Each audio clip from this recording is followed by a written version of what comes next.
دل با من اما هنگی نگاه تو چشمان من با من میرسه اما نسی نمیخوامه این دنیا مثل شبها جزا بوشه اما بینی این حالی که من دارم جز اینجا دیگه جایی نیست من یه دیوونم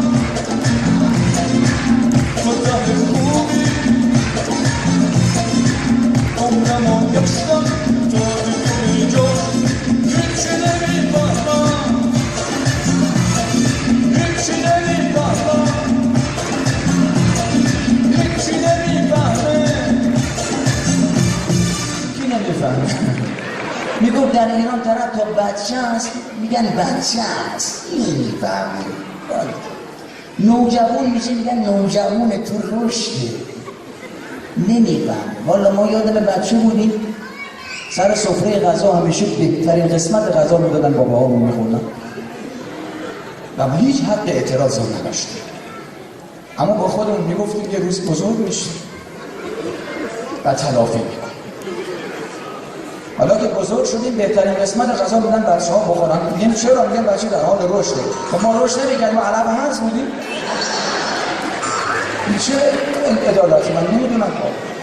توقع ها تغییر کرد به پسر خواهرم مدام آداس موزی دادم میگه این میخوام دایی میگم چرا دایی تو؟ میگه من تیدیدنت میخوام والا ما بچه بودیم لاستیک میجوریدیم ما چرا توقع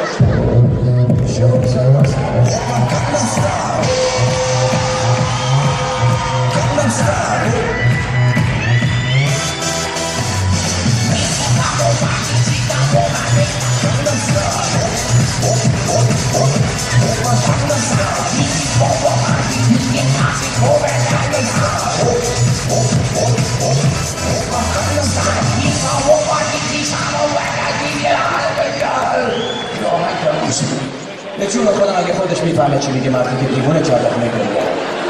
واقعا نیستم البته تا حدودی من ترجمه کردم و بدبختی که این چی میگه واقعا چند میلیارد بارم دیده شده و شنیده شده آهنگش گانگنام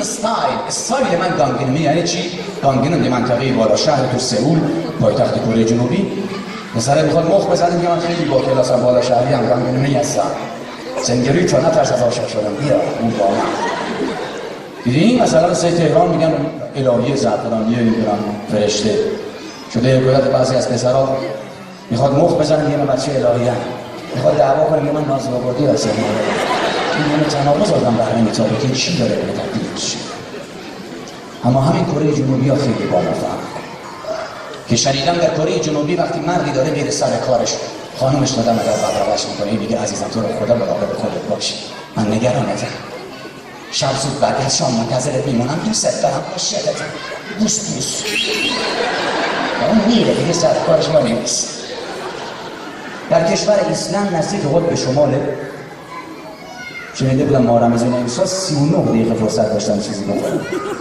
چون طلوعشون تا فرضشون خیلی تا غروبشون خیلی کوتاه 6 ماه سال تاریکی زمستان شب تو اون ظلمات تاریکی شب مردی داره میره سر کارش خانومش کولما تا دم در میکنه اونجا برق اختلا نشو در عصر حجر از این میگه عزیزم من به تو آقاستگی عاطفی دارم شب زودتر برگرد شب دیگه کی شب برگرد